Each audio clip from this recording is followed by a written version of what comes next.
प्रिय भक्तों, आप सभी का स्वागत है। आज एकादशी की हम आपको व्रत की कथा सुनाने वाले हैं, तो चलिए शुरू करते हैं। एक बार महाराज युधिष्ठिर पूछ ही रहे थे और उन्होंने कहा कि हे भगवान, आपने मुझे जो अभी सफला एकादशी गई है उसका तो महात्म बताया है, आपकी बड़ी कृपा है।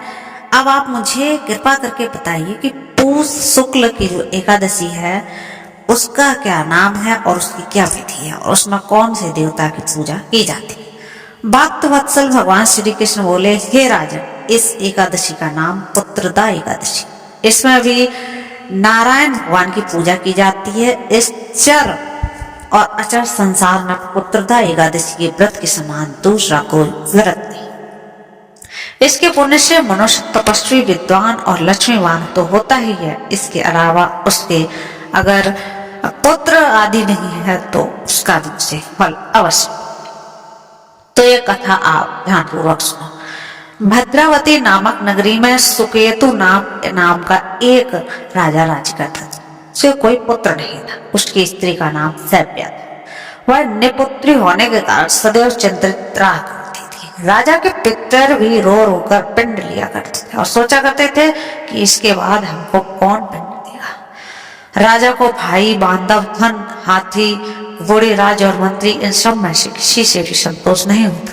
वह सदैव ही विचार यही किया करता था कि मरने के बाद मुझे पिंडदान कौन करेगा। बिना पुत्र के पितरों और देवताओं का ऋण मैं कैसे चुकाऊंगा। जिस घर में पुत्र ना हो उस घर में सदैव अंधेरा ही रहता है। इसलिए पुत्र उत्पत्ति के लिए प्रयत्न करना चाहिए। जिस मनुष्य ने पुत्र का मुख देखा है वह धन्य है। उसको इस लोक में यश और परलोक में शांति मिलती है, अर्थात उसके दोनों लोक सुधर जाते हैं। पूर्व जन्म के कर्म से ही जन्म में पुत्र, धन और आदि प्राप्त होते हैं। इसी प्रकार रात दिन चिंता में राजा रहता। एक समय तो राजा ने अपने शरीर को त्याग देने के लिए निश्चय कर लिया, परंतु आत्मघात को महान पाप समझकर उसने ऐसा नहीं किया। एक दिन राजा ऐसा ही विचार करता हुआ अपने घोड़े पर चढ़कर वन को चल दिया। तब पक्षियों और वृक्षों को देखने लगा।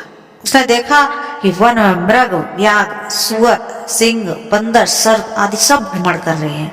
हाथी अपने बच्चों और हथनियों के बीच घूम रहा है।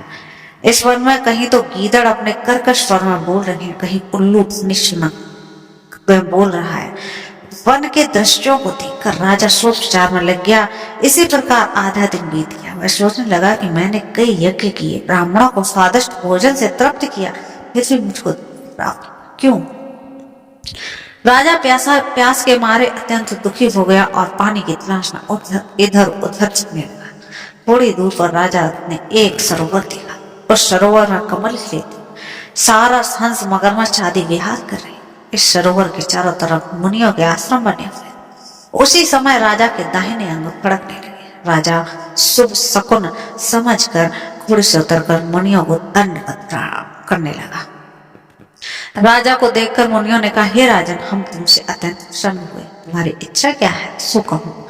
राजा ने पूछा, महाराज आप कौन है और किस लिए यहाँ आए, कृपा करके बताइए। मुनि कहने लगे, हे राजन, आज संतान देने वाली पुत्रदा एकादशी है और हम लोग विश्व देव हैं और इन सरोवर में स्नान करने के लिए आए।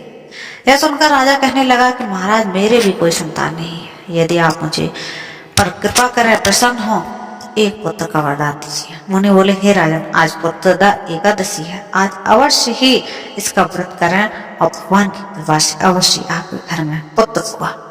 मुनि के वचनों को सुनकर राजा ने उसी दिन एकादशी का व्रत किया और द्वादशी को उसका पारण किया। इसके पश्चात मुनियों को प्रणाम करके महल में वापस आ गए। कुछ समय बीतने के बाद रानी ने गर्भ धारण किया और 9 महीने के पश्चात उनके एक पुत्र हुआ।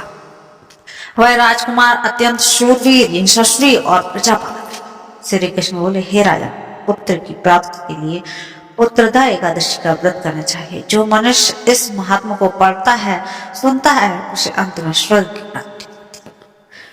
तो ये भक्तों, ये थी आज की कहानी पुत्रदा एकादशी, जो कि अभी आने वाली है जनवरी में।